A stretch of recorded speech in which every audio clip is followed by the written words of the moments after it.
என்னாச்சு? முகம் ஏன் வாடி இருக்கு? ஏதாவது பிரச்சனையா என்ன? அதெல்லாம் ஒன்றும் இல்லையே. சடனாக எனக்கு வீட்டு ஞாபகம் வந்துடுச்சு, அதான்.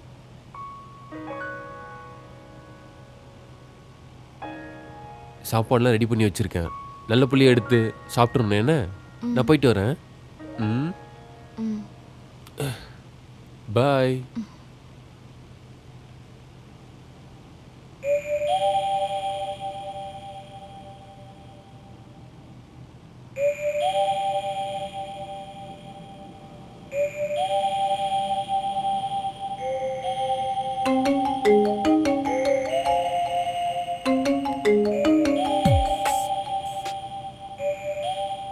ஹலோ. ஹலோ அப்பு, என்னாச்சு உனக்கு? நீ இருக்கியா இல்லையா? ஒரு ஃபோன் பண்ணல, மெசேஜ் பண்ணா ரிப்ளை இல்ல. ஹனிமூன் இன்னும் முடியலையா? உன்கிட்ட தான் பேசுறேன். உன் வாயில இருந்து ஒரு வார்த்தை கேட்கணும்னா கியூல நிக்கணும் போல இருக்கேடி. இங்க பாரு, நான் இப்போ பேசுற மூட்ல இல்ல. நீ அப்புறமா ஃபோன் பண்ணு. புரிஞ்சிருச்சு. அவர் பக்கத்துல இருக்காரா? ஓ.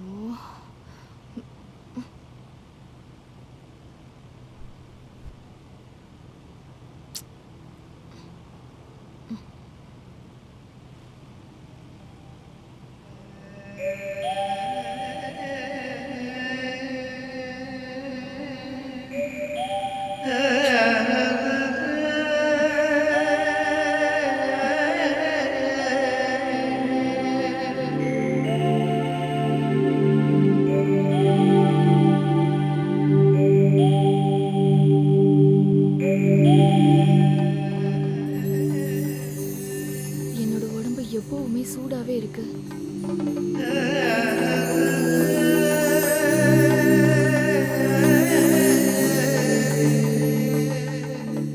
உச்சி வெயில்ல பாலைவனத்துல மாட்டிக்கிட்ட மான்குட்டி மாதிரி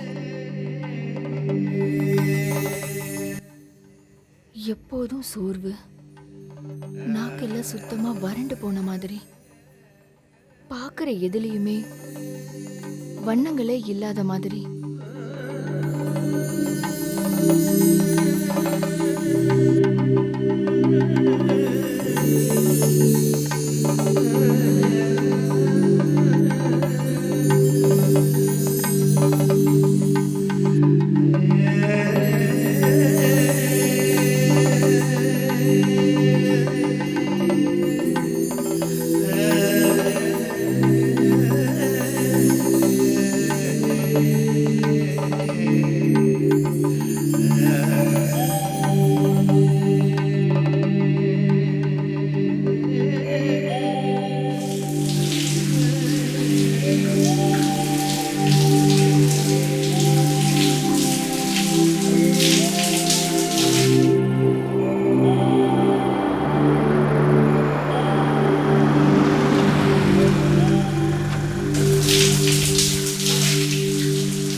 திவ்யா தானே மணி? ஆமா.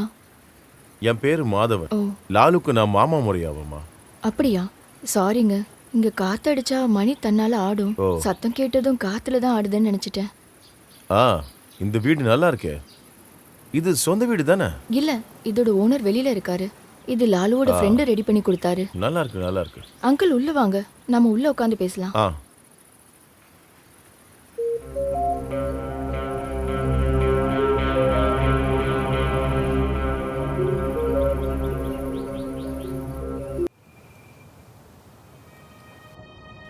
வாங்க அங்கிள், உட்காருங்க.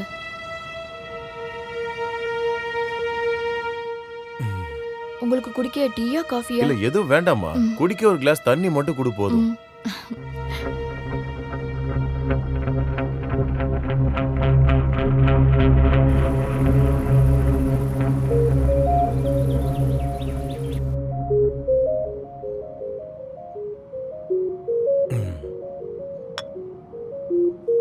நீங்க கல்யாணத்துக்கு வந்திருந்தீங்களா?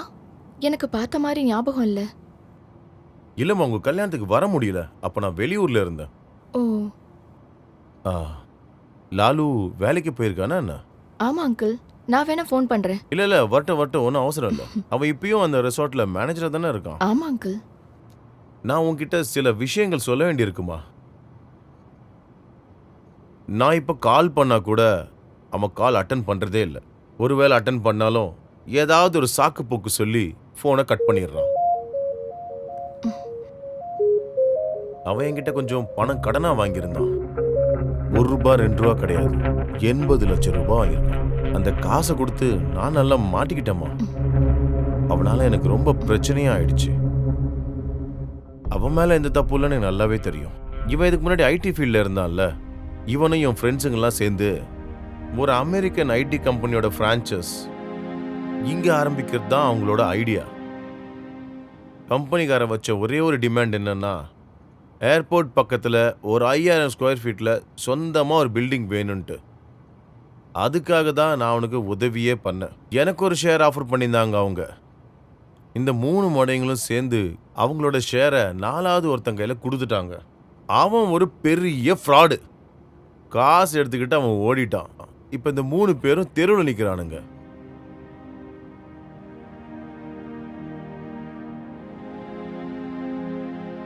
உன் நகல்லாம் உன்கிட்ட இருக்கா, இல்ல அதையும் வித்து தின்னுட்டானா அவன்? அதெல்லாம் என்கிட்ட இருக்கு. நல்லது. தெரியும்ல, எந்த பொறுப்பும் இல்லாதவன் அவன். எதுக்கு இவ்வளோ அழகான பொண்ணை கல்யாணம் பண்ணியிருக்கான்? அதை கூட சரியா அவளால பார்த்துக்க முடியலல்ல.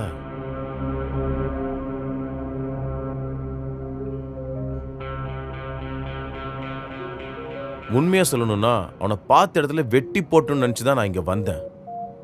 ஆனா உன்ன மாதிரி ஒரு பொண்ணை பார்த்ததுக்கு அப்புறம் எனக்கு அது தோணல. அங்கிள் ப்ளீஸ் ஒன்றும் செய்யாதீங்க. எனக்கு இதெல்லாம் தெரியாது. என்கிட்ட ஒரு 50 பவுன் நகை இருக்கு, அதை நான் தரேன். அதை கொடுத்தா கூட ஒரு 10-15 லட்சம் தானம்மா வரும். மீதிக்கு நான் எங்க போறது?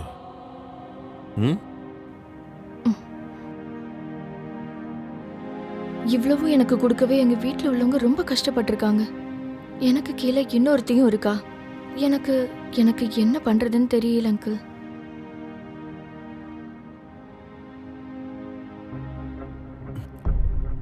இவனுக்காக உன்கிட்ட இருக்க கோல்டு எல்லாம் இன்னைக்கு வித்துட்டேன். நாளைக்கு உனக்குன்னு ஒரு தேவை வந்தா என்ன பண்ணுவ நீ? இப்போதைக்கு நீ அதை பத்திலாம் யோசிக்க வேண்டாம். இருந்தாலும் உன் தலையெழுத்தை நினைக்கும் போது இந்த மாதிரி ஒரு கையாளாதவன்கிட்ட மாட்டிக்கிட்டியம்மா நீ. நீ பயப்படாத, காசு நான் அவன்கிட்ட இருந்து வாங்கிக்கிறேன். நீ அவனுக்கு ஃபோன் பண்ணி மாதவன் மாமா வந்திருக்காருன்னு மட்டும் சொல்லு.